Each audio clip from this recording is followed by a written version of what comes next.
Among the many forces that shape our lives, emotions stand out both for their incredible ability to influence our well-being and for the mysterious ways in which they do so.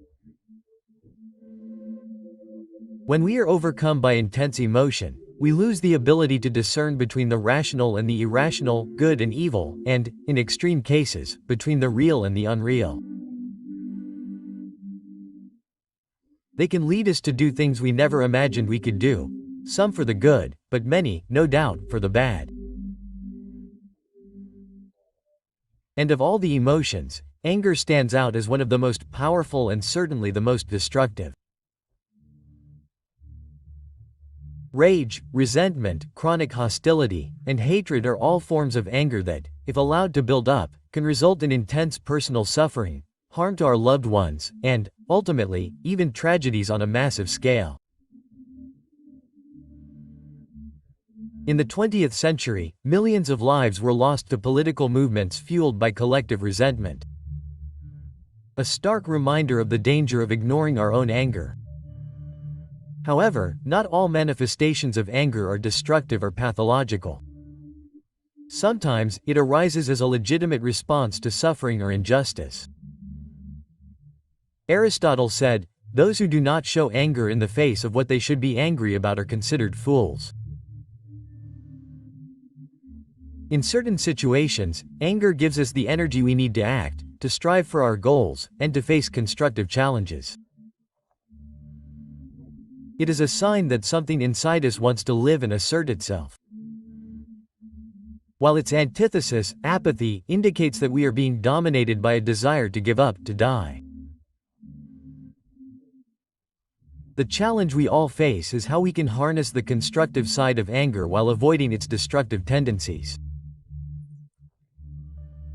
The goal of this video is to explore how to do this. And to begin, we need to understand the connection between powerlessness and anger. In fact, no social emotion is more common than the feeling of personal powerlessness, the feeling of being cornered, persecuted, cornered.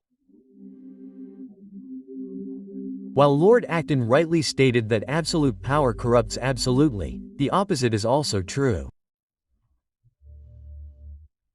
Absolute powerlessness corrupts absolutely when we feel that life has little value, when apathy locks us into jobs that merely pay the bills but leave our lives empty.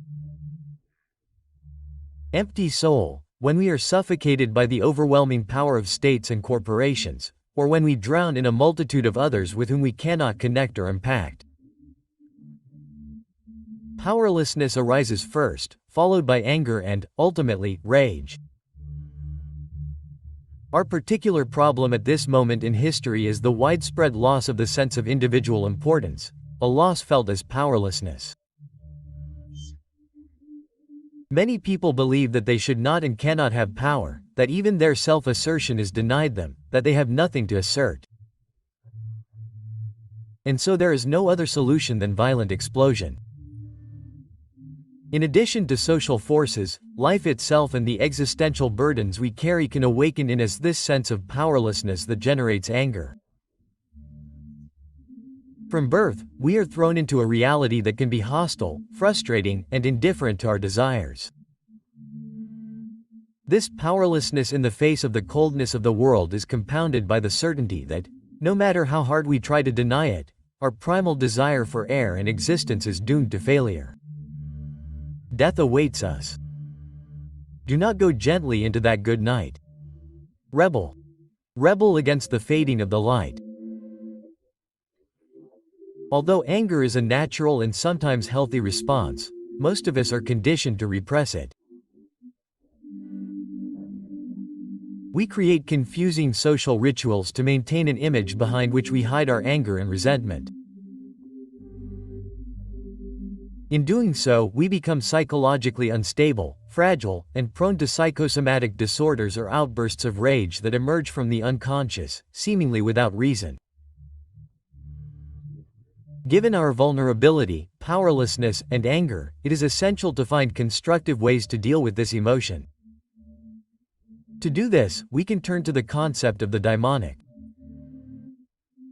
Daimonic is an ancient Greek term originally used to describe a power that came from outside, something like a spirit or intermediary between the gods and humans. Homem reformulated this concept in modern psychological terms, defining it as any natural function that has the power to dominate the whole person. Sex, love, anger, hatred, and the desire for power are examples of daimonic passions. These are powerful instinctual drives that act amorally, seeking fulfillment. For this reason, they can either inspire or destroy us. Although the benefits of daimonic passions, such as sex and love, are widely recognized, our culture tends to ignore the constructive side of anger. Our culture demands that we repress most of our anger, and in doing so, we are repressing much of our inner self. The need to be creative is not limited to artists or certain personality types. On the contrary, it manifests itself in all of us, whenever internal or external conflict or chaos appears in our lives. The presence of conflict and chaos indicates the need for some kind of change, whether in our worldview, our character, or our environment. When we choose creativity over passivity and helplessness in the face of chaos, we respond proactively, transforming our minds or shaping some aspect of the external world.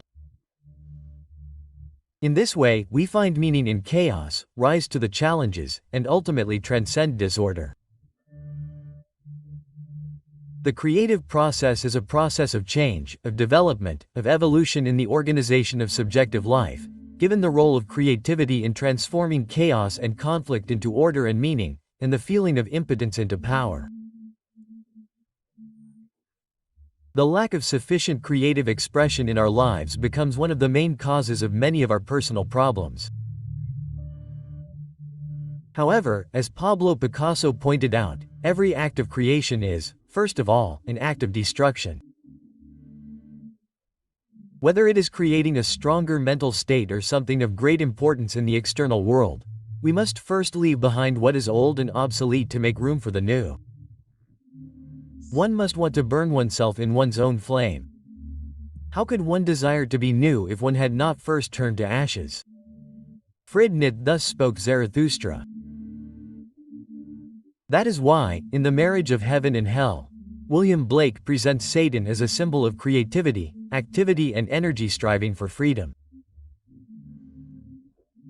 Anger, as a daimonic passion for destruction, is often necessary for any lasting and meaningful form of creation.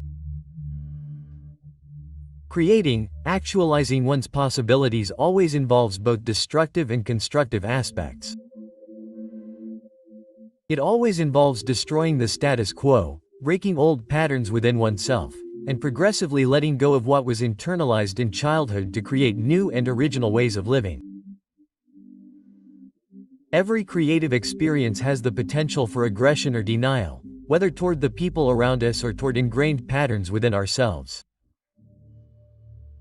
Recognizing anger as a natural response to powerlessness and understanding the dangers of suppressing it is essential.